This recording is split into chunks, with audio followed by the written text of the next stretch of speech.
इन 1991 भारत की economy France की राजधानी पेरिस और यूनाइटेड किंगडम की राजधानी लंदन से भी कम थी, और आज भारत की इकोनॉमी फ्रांस और यूनाइटेड किंगडम से भी ज़्यादा है। ऑलमोस्ट 4 ट्रिलियन की इकोनॉमी के साथ आज भारत विश्व की 5वीं सबसे बड़ी अर्थव्यवस्था और साथ ही वर्ल्ड की फास्टेस्ट ग्रोइंग मेजर इकोनॉमी है, जो एवरेज 7% के इम्प्रेसिव ग्रोथ रेट के साथ आगे बढ़ रही है। एंड अकॉर्डिंग टू IMF, हम जस्ट नेक्स्ट 2 ईयर्स में यानी कि 2027 तक जापान और जर्मनी को बीट करके वर्ल्ड की 3rd लार्जेस्ट इकोनॉमी बन जाएंगे।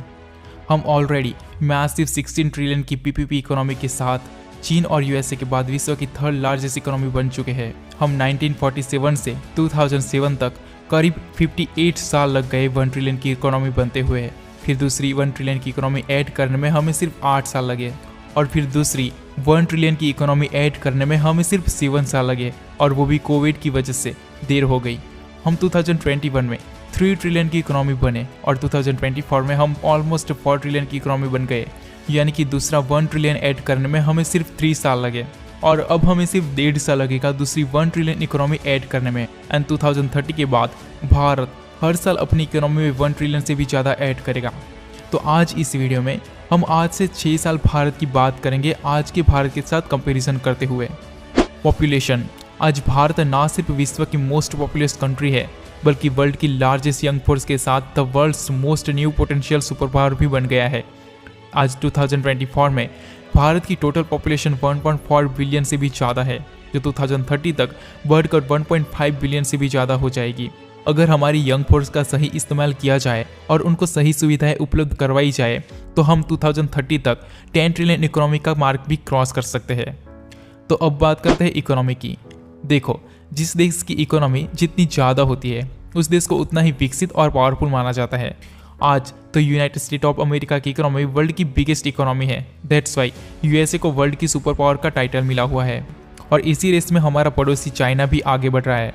आज भारत सुपर पावर तो नहीं है, बल्कि एक मेजर पावर बन चुका है, और जिस तरह से आज भारत ग्रो कर रहा है, वो दिन दूर नहीं है जब भारत भी सुपर पावर्स की रेस में शामिल हो जाएगा। आज ऑलमोस्ट 4 ट्रिलियन की अर्थव्यवस्था के साथ भारत वर्ल्ड की 5th लार्जेस्ट इकोनॉमी है। एंड अकॉर्डिंग टू IMF, 2030 तक भारत की नॉमिनल इकोनॉमी $7 ट्रिलियन को क्रॉस कर जाएगी, और PPP इकोनॉमी 26 ट्रिलियन को पार कर जाएगी। लेकिन अगर हम हमारी रुपये की वैल्यू को बढ़ाकर एक्सचेंज रेट को कंट्रोल कर लेते हैं, तो हम 2030 तक 8 ट्रिलियन की इकोनॉमी भी पार कर सकते हैं। अब बात करते हैं पर कैपिटा इनकम की, यानी कि भारत के लोगों की एवरेज इनकम की। तो 2024 में भारत की नॉमिनल पर कैपिटा इनकम $2,700 की है, और PPP पर कैपिटा इनकम $11,112 की है, जो कि मिडिल इनकम कैटेगरीज में आता है। 2030 तक भारत की नॉमिनल पर कैपिटा इनकम बढ़कर $4,800 से $5,008 से भी ज़्यादा हो सकती है, और PPP पर कैपिटा इनकम $70,000 से भी ज़्यादा हो सकती है, जो कि भारत को इंडोनेशिया और थाईलैंड की तरह एक अपर मिडिल इनकम कंट्री में शामिल कर देगा। HDI यानी कि ह्यूमन डेवलपमेंट इंडेक्स, जिस रीजन या जिस कंट्री का HDI जितना ज़्यादा होता है, उस रीजन को उतना ही विकसित माना जाता है। आज 2024 में भारत का HDI 0.644 है, जो कि भारत को मीडियम ह्यूमन डेवलपमेंट कैटेगरी में रखता है। But according to UN forecast, 2030 तक भारत का HDI काफ़ी इम्प्रेसिव प्रोग्रेस के साथ बढ़कर 0.762 हो जाएगा, जो कि भारत को हाई ह्यूमन डेवलपमेंट कैटेगरी में शामिल कर देगा। तब भारत के लोगों की लाइफस्टाइल काफ़ी हद तक स्टैंडर्ड बन जाएगी। अब बात करते हैं भारत के उन लोगों की जो पढ़े लिखे हैं। 2024 में भारत का लिटरेसी रेट 78% से 80% के बीच है, जो कि 2030 तक बढ़कर 95% से भी ज़्यादा हो जाएगा। Poverty rate, as of 2024 Bharat का पुअर्टी रेट 11% है, यानी कि आज भी भारत में 11% लोग ऐसे हैं जो पुअर्टी लाइन में आते हैं, और according to World Bank, by 2030 Bharat का पुअर्टी रेट 5% से भी कम रह जाएगा, और यह भारत के लिए एक बहुत ही बड़ी जीत साबित होगी। एक्सपोर्ट, पिछले कुछ सालों में भारत का एक्सपोर्ट बहुत तेजी से बढ़ा है, और इस साल भारत $800 बिलियन एक्सपोर्ट करने का टारगेट सेट किया है, जो कि पिछले साल $778 बिलियन का था। 2030 तक भारत 2 ट्रिलियन एक्सपोर्ट करने का टारगेट सेट किया है, जिसमें 1 ट्रिलियन मर्चेंडाइज एक्सपोर्ट होगा और दूसरा 1 ट्रिलियन सर्विस एक्सपोर्ट होगा।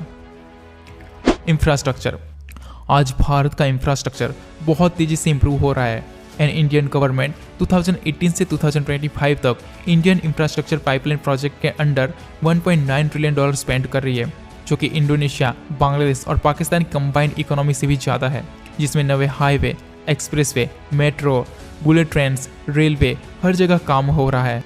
आज भारत की 21 सिटीज़ में मेट्रो चल रही है, जो कि 2030 तक बढ़कर 40 सिटीज़ से भी ज़्यादा हो जाएगी। 2030 तक भारत में दिल्ली से मुंबई का बुलेट ट्रेन कॉरिडोर कंप्लीट हो जाएगा और दूसरे कई सारे बुलेट ट्रेन के कॉरिडोर पर काम चल रहा होगा। तब भारत में high speed train and semi high speed train normal हो जाएगा। 2030 तक भारत का इंफ्रास्ट्रक्चर कंप्लीटली चेंज हो गया होगा। बिलियनियर्स एज ऑफ 2024 भारत में टोटल 334 बिलियनर्स है, जो कि भारत को यूएसए और चीन के बाद थर्ड मोस्ट बिलियनर कंट्री बनाता है और 2030 तक यह संख्या बढ़कर 600 बिलियनर से भी ज़्यादा हो जाएगी। Military power. आज भारत बाय मिलिट्री वर्ल्ड की 4th मोस्ट पावरफुल कंट्री है एंड 2nd लार्जेस्ट फोर्स है। भारत बहुत ही तेज़ी से अपनी मिलिट्री को एक्सपेंड एंड अपग्रेड कर रहा है। आज the United state of America, Russia, China and India world की टॉप 4 मोस्ट पावरफुल मिलिट्रीज है, लेकिन 2030 तक ये स्पोर्ट्स चेंज हो जाएगा। चीन रशिया को बीट करके वर्ल्ड की 2nd मोस्ट पावरफुल कंट्री बन जाएगा और भारत भी रशिया को बीट करके वर्ल्ड की 3rd मोस्ट पावरफुल मिलिट्री बन जाएगा। रशिया अपनी जगह से गिरकर वर्ल्ड की 4th मोस्ट पावरफुल कंट्री की रैंक पर आ जाएगा, बिकॉज तब भारत का मिलिट्री बजट $300 बिलियन से भी ज़्यादा होगा, जो कि आज बस $84 बिलियन का है। देखो, भारत आज बहुत तेज़ी से विकसित हो रहा है, जिसे आज पूरी दुनिया एक इकोनॉमिक पावर हाउस के रूप में देख रही है, लेकिन हमें हमारी सोच को भी विकसित करना होगा। बोलो जुबा केसरी करके यहाँ वहाँ थूकने के बजाय कचरा कहाँ डालना है वो हमें सीखना होगा।